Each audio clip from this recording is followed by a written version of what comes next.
Magician Recaps explains here. Today I'm going to explain action and crime movie.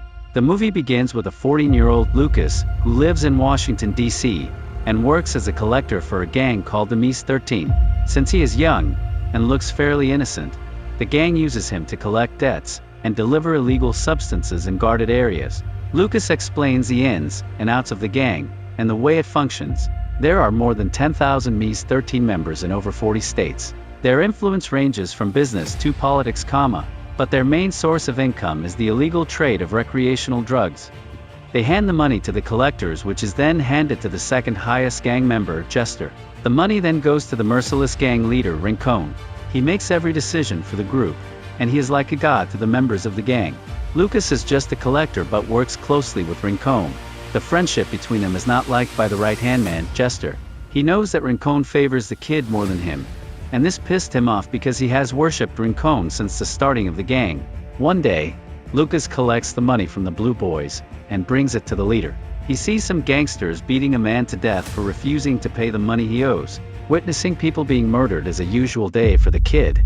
He leaves. Somewhere in the town, there is a mute Afghanistan war veteran named Daniel. Lucas's customers are several people from street junkies to high-profile individuals, but out of all, Daniel stands out the most. Unlike most people who take in pills for fun, he does so to block an unsolved trauma. He works at a local car shop, and helps Lucas whenever he can. For the past few days, Rincon is worried because an FBI car has been parked outside his house, keeping an eye on him. Due to this, the business has been going very slow.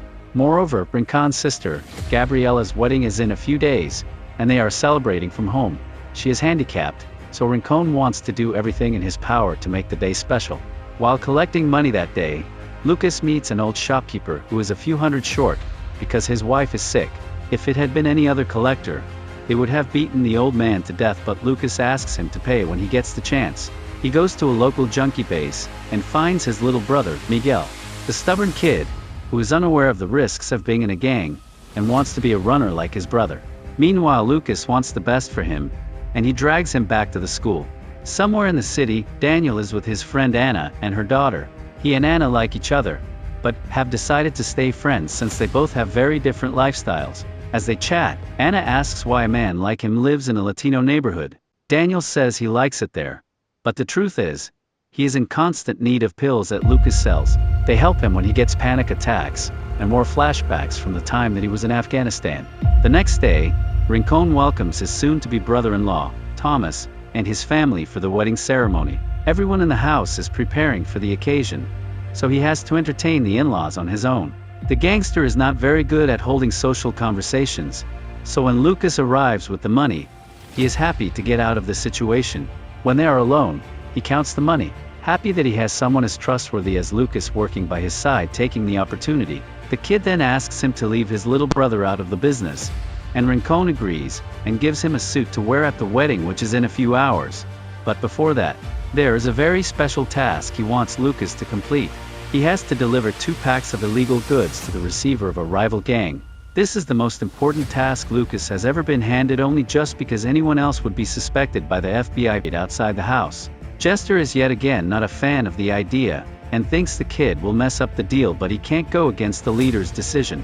Before dismissing him, Rincon orders him to leave Lucas's little brother out of the gang activities. Outside, Lucas is on his way to make the delivery when a kid informs him that his brother is going through a jump-in, which is a process where everyone gets to beat up a person for 13 seconds, and by the end of it, the person will be a part of the gang. Lucas tries to save his little brother, but the others prevent him, and proceed to hit the kid. Some seconds later, they stop and welcome him to the gang. Fortunately, Miguel is only mildly injured, and Lucas asks him to come with him just to make sure he is fine. However, instead of going to the tracks to make the delivery, he decides to bring Miguel to their house.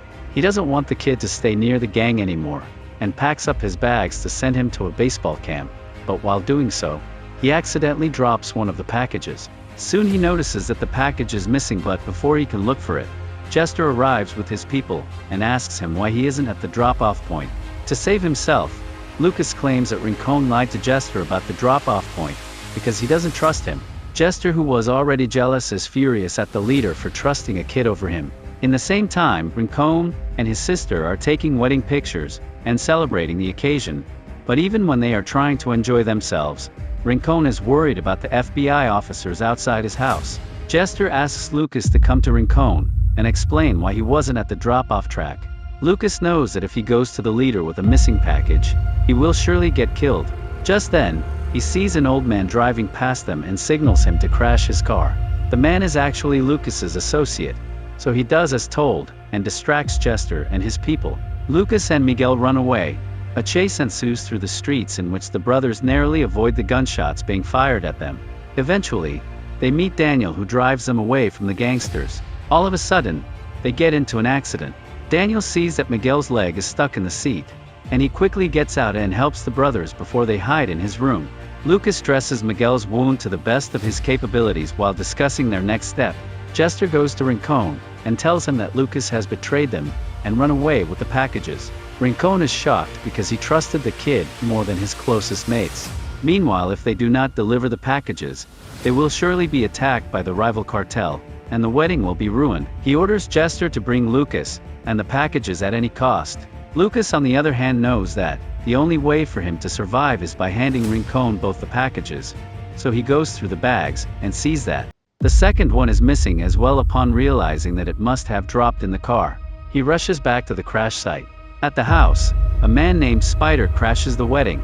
He is the rival dealer who was supposed to receive the packages. Rincon doesn't want a guy like him at a family occasion, but he has to ask him to wait for a while. Meanwhile, Lucas reaches the burning car and discovers the second package inside.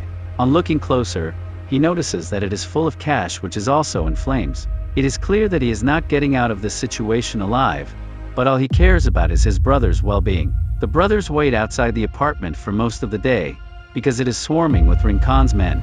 A while later, they sneak inside, but right then they are caught by a kid who is also a budding gang member. He says that he will keep his mouth shut since he has known them for long, but as the brothers are about to leave with the money, the kid brings Jester in. He holds the brothers at gunpoint and checks Lucas's bag, finding out that one of the packages is missing. Lucas tells him that the package is burned into ashes, which doesn't help Jester's anger.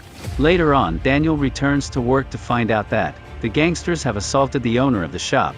An enraged Dana blames him for the old man's condition.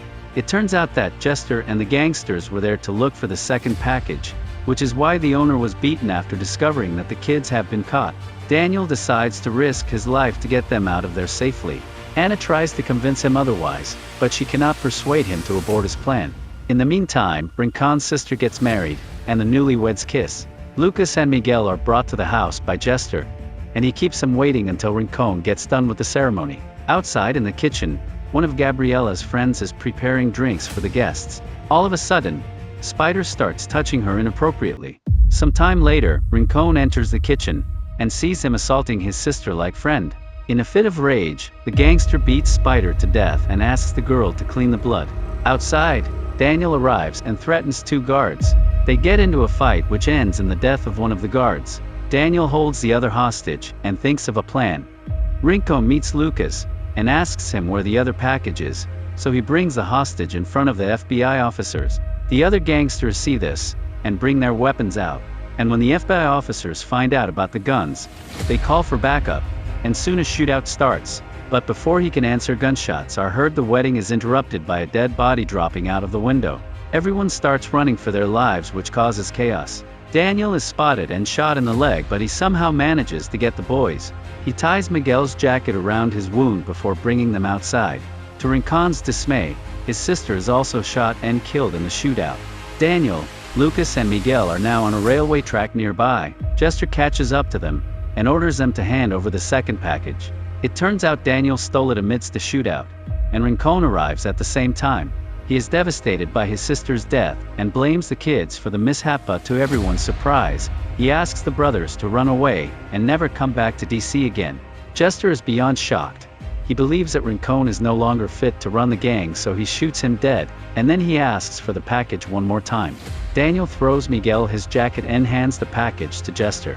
The boys use this opportunity to run away. However, Jester soon finds out that the package is empty, and he is ready to kill Daniel when the gangster kid, who betrayed them earlier, shoots him. In the train, the brothers are on a way to a new city.